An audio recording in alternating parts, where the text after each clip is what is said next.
The date was January 26, 1933. The headlines of the newspaper read, "Two trucking companies are denied permits." The secondary headline under it said, "Interstate and Keyshin lines are ordered off the highways." What newspaper was this? Why should these two trucking firms be singled out? What had they done to warrant such treatment? I'll answer these questions and more in this video here on the Trucking History channel. The newspaper where this article appeared was Dixon, Illinois, a city halfway between Chicago, Illinois, and Davenport, Iowa. Davenport also included the cities of Moline and Rock Island. More about the importance of Rock Island a little later.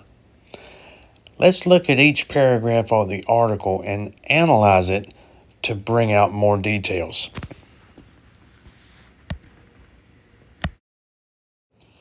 The Illinois Commerce Commission, late yesterday, barred from the state highways two trucking companies that applied for authority to operate parallel with railroads serving northern Illinois.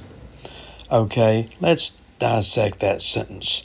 Notice it said the Illinois Commerce Commission, not the Interstate Commerce Commission, or what we all know as ICC. That was in 1933, some 2 years before the law took effect, regulating interstate trucking. However, states like Illinois already had jurisdiction over railroads and truck lines operating within state boundaries. The two trucking firms, Interstate and Keyshin, had applied for authority to run their trucks within Illinois, and this newspaper article was spreading the news of the Illinois Commerce Commission deciding not to grant permission.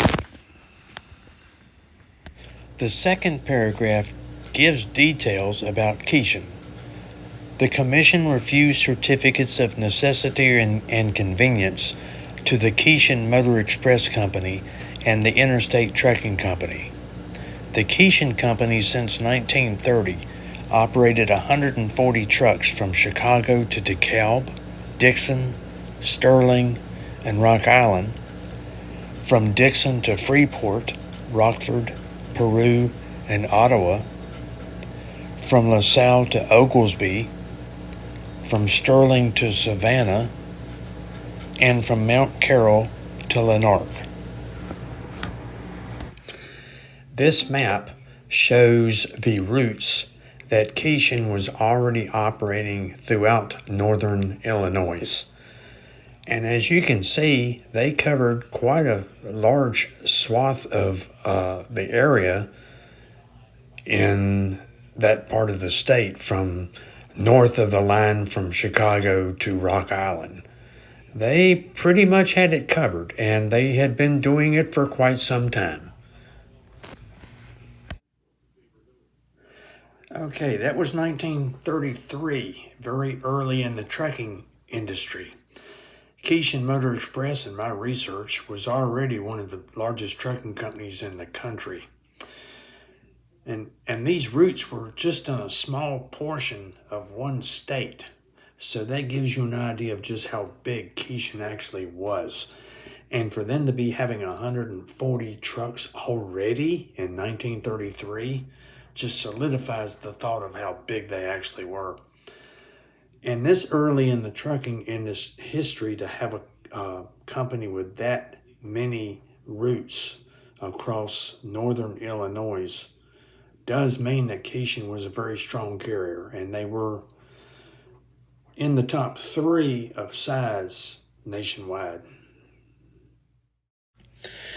Now for details about the other company.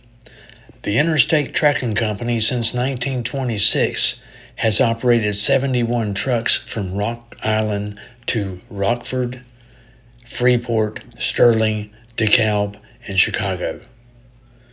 Now there's more history here. Interstate Trucking Company had been using this route for 4 years earlier than Keyshin, both running between Rock Island and Chicago.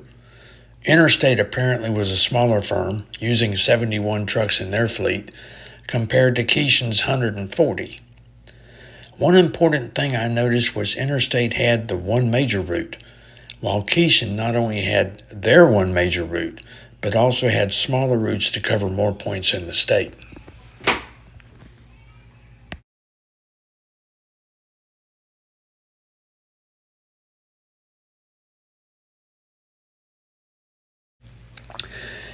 Now for the thinking behind all of this, and it reads, the order included a suggestion that the Illinois legislature adopt a definite policy on freight trucks using the highways. The commission held that the trucks menaced millions of dollars investment by railroads, which have a considerable portion of the tax burden.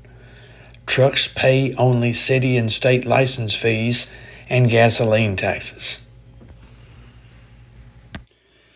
In 1933, railroads ruled freight, and for that matter, passengers too.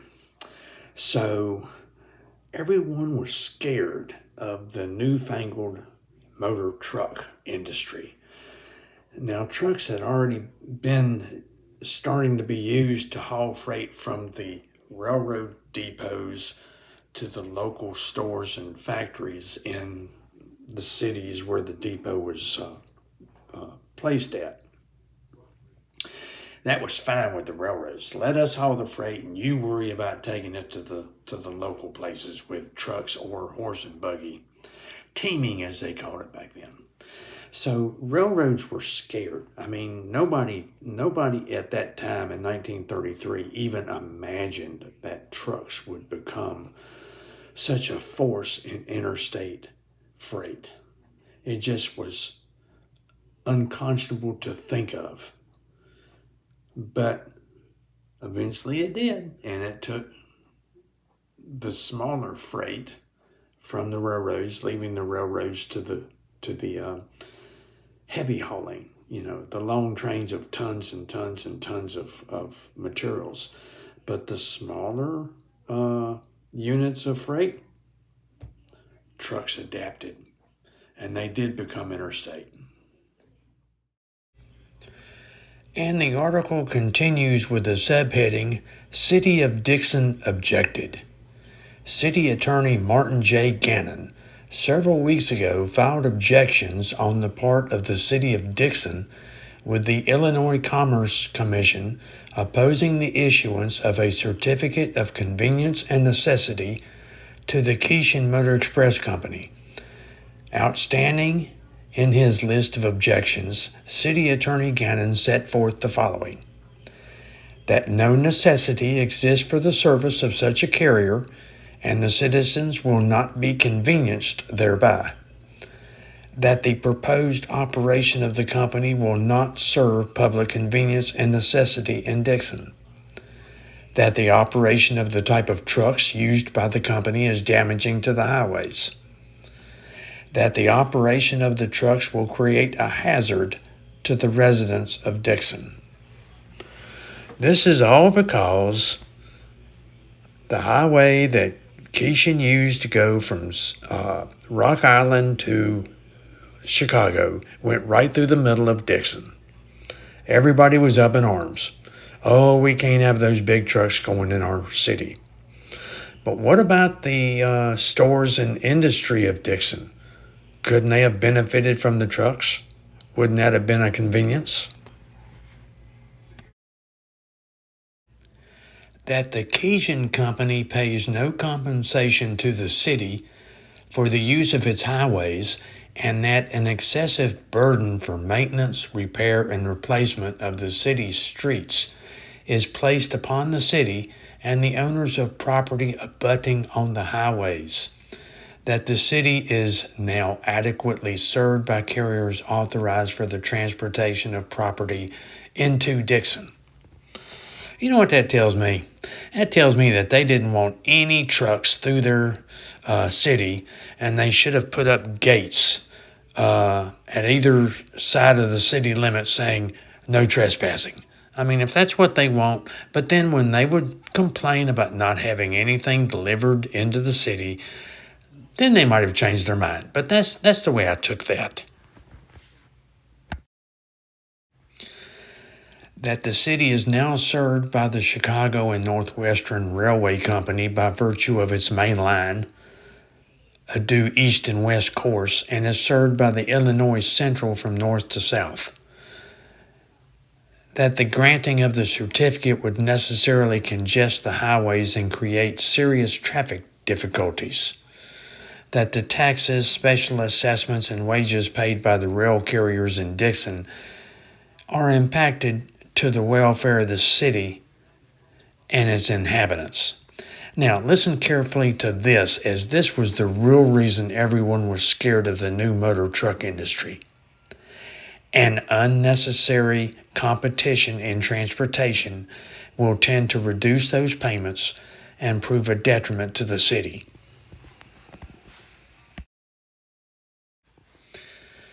That the Northwestern Railroad Company in the year 1930 paid to the city in general taxes the sum of approximately $1,446, and that the Keishan Motor Express Company, under the present law, would pay no tax for the use of the city's highways. The final objection was outstanding in Dixon's petition to the Commission over those filed by many other cities, in that it drew attention to the fact that the Keishan Company has been operating a motor carrier through Dixon and throughout the state of Illinois without any certificate of convenience from the Illinois Commerce Commission as provided by law. And that, my friends, was a good example of the difficulties faced in the early days of trucking before the ICC got involved in 1935. If you like this video, leave me a comment and give me a thumbs up. And if you're not a subscriber, I hope you'll become one and tell your friends about the channel. We'll delve deeply into trucking history in the next video. Thank you.